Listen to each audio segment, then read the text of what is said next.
Hello. How I love kettles, Lewis said in a letter to his friend Arthur Greaves while he was a student in Oxford. He'd just arrived for the first time in his rooms at University College and he was delighting in it. It's getting to be quite homely to me, this room, he said, especially when I come back to it by firelight and find the kettle boiling. Now, we tend perhaps to think of Lewis as an academic at his studies or debating with his learned colleagues a lot of the time, and of course that's true. But what's mentioned less is the whole side of his life spent at home and his love of all things domestic. Mrs. Moore, the woman in whose household Lewis lived for much of his life and who he came to refer to later as his old mother, often gets a bad press, not least from his brother Warnie, who'd lived with them for many years, and if Warnie's own record is to be believed, he couldn't stand her. But Lewis's friend George Sayer paints a much more positive picture, telling us Lewis that once said, "If it were not for her, I should know little or nothing about ordinary domestic life as lived by most people. And I was brought down to earth and made to work with my hands." And the journal that Lewis kept in the 20s reveals just how much he enjoyed the domesticity of the home that they called Hillsborough House in the Oxford suburbs. And he helped very frequently with kitchen chores like cutting up oranges for marmalade, for instance. And Warnie lays it on thick about how frequently his brother was called away from writing his books by Mrs. Moore shouting for his help with some mundane household chore, and always Lewis would down tools immediately and perfectly cheerfully run downstairs to help. In many ways, it was an ordinary family life with Mrs. Moore and her daughter, with all the usual joys and crises and all the social entertaining that they did. They had many visitors and holidaying together too. And Sayer says it was clear that he enjoyed both the idea and the reality of domesticity.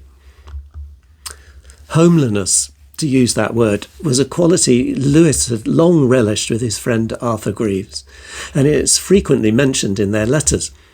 "It was your chief lesson to me," Lewis told him when he was in his 30s.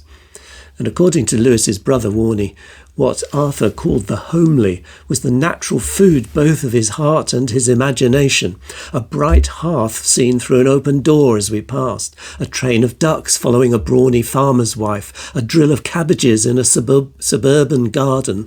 These were the things that never failed to move him, even to an ecstasy. In the preface to his anthology of George MacDonald, Lewis tells of the impact reading Fantastes had on him. You remember the book he said baptised his imagination when he was 17. And he says of it, "I was only aware that if this new world was strange, it was also homely and humble." In Surprised by Joy, his autobiography, he adds, "I found the light shining on those woods and cottages, and then on my own past life, and on the quiet room where I sat, and on my old teacher where he nodded above his little Tacitus." That is, it kind of re-enchanted his ordinary surroundings. The holiness and the joy that he describes were as much in the humble stuff of life, the bread upon the table or the coals in the grate, as they were in the stranger places of his reading and his imagination. The everyday universe also holds a divine, magical, terrifying and ecstatic reality, he said in the MacDonald preface. His love of homeliness and the domestic often shows through in the Narnia stories. The dinner with the beavers in The Lion, the Witch and the Wardrobe is the quintessence of homeliness. Their funny little house shaped like a giant beehive, a very snug little home it is. The kettle is singing, the frying pan hissing, the marmalade roll steaming, and the pot of tea, or for Mr. Beaver as he pushes back his stool, the mug of beer and a pipe, all just as Lewis enjoyed it, and the company unpretentious and down to earth. And the joy of food is coupled with the joy of friendship. Something of an antidote to the cold and the privation of the witch's winter, the evil outside the little house. Before the meal, they're preparing to enjoy themselves, and after it, each one leaned back and gave a long sigh of contentment. You can see how Lewis relished his food in descriptions like a great big lump of deep yellow butter or a great and gloriously sticky marmalade roll. Good, ordinary food. There was no joy in it for Edmund, though. He can't stop thinking about the witch's glamorous and exotic Turkish delight. And as Lewis tells us elsewhere, there's nothing that spoils the taste of good, ordinary food half so much as the memory of bad magic food. There's nothing snug about the witch's house, Edmund finds when he gets there. It's dark and silent and pretty creepy. In her winter, there are none of the usual homely forest sounds of friendly greetings from woodland animals or birds singing. All the same, there was a kind of homeliness about Lucy's visit to Mr. Tumnus's house earlier in the story. After lighting the lamp from a roaring wood fire, first thing the fawn does is put the kettle on. There's boiled eggs and sugar-topped cake and sardines on toast and then buttered toast and then toast with honey. The coziness coexists with the strangeness of the fawn himself. And there are also, of course, tales of the forest by the side of the blazing fire, of the cold and the snow, safely outside, in a warm redstone cave with carpet and dresser and books.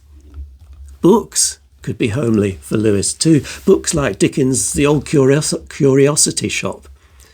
George Sayer says, he once surprised me by his delight in the very domestic opening of Charlotte Young's The Trial. Richard? That's right. Here's a cup of tea waiting for you. Sayer says, Arthur taught him to enjoy the domestic parts of Walter Scott's Waverley novels.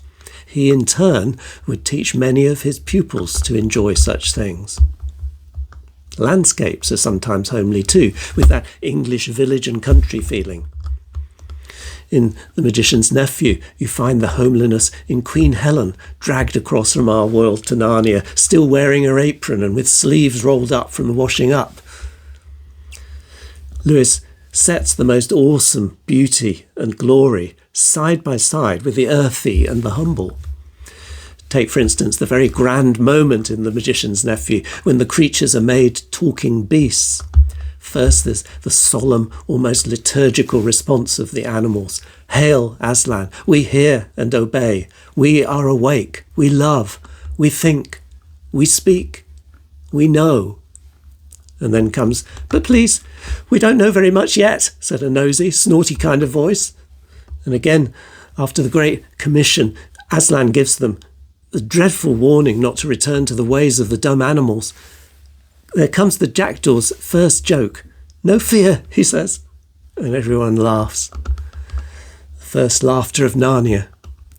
They don't quite know what to do with it. And it's the mixing of the two, the wonderful and the homely, that Lewis found so delightful. The heavenly and the down to earth. I think we love Narnia partly because it's not completely otherworldly. Narnia fuses the very ordinary with the magical and the homely with the mythic. In an early poem, Our Daily Bread, published in Spirits in Bondage, Lewis explores how deep mystery lies before our feet in the homely stuff of everyday living. The title, From the Lord's Prayer, hints at the divine in something as ordinary as bread. In the poem, the call to strange lands sometimes comes through very ordinary things. And some there are that in their daily walks have met angels fresh from sight of God, or watched how in their beans and cabbage stalks long files of fairy trod. Thanks for watching.